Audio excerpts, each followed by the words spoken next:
फळा यवतमाळ सादर करीत आहे। सावित्रीने पेटवली चूल व बाबांचा राग। ओळखलं का मला? मी सावित्री बोलते। सातारा जिल्ह्यात खंडाळा तालुक्यात नायगाव हे गाव आहे। याच गावात माझा जन्म झाला।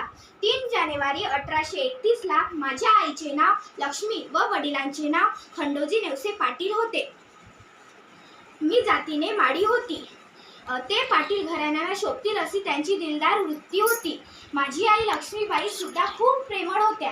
उभयताचे उदार अंतकरण होते। कुणीही अडचणीत आहे असे कळले की ती धावून जात।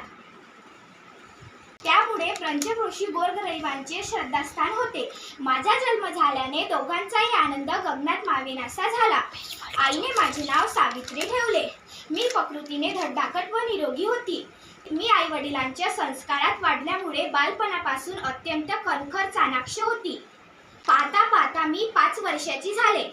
एके दिवशी माझी आई काही कामानिमित्त बाहेर गेली, तर तिने मला काही कामे करून ठेवायला सांगितले। ती मी भराभर केली आणि विचार केला तर लक्षात आले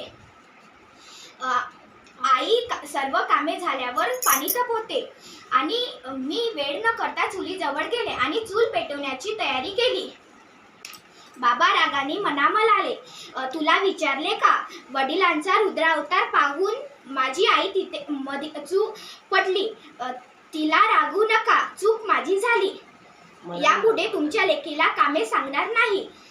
पण माझ्या वागण्यात काही फरक पडला नाही। नवनवीन गोष्टी शिकायला व करायला मला खूप आवडत। मी 6-7 वर्षापासून घरातली लहान मोठी कामे करू लागली, जसे की शेतावर जाणे, गुरेढोरे सांभाळणे, गाई म्हशीचे दूध काढणे, अशी सगळे आईला मदत करू लागली।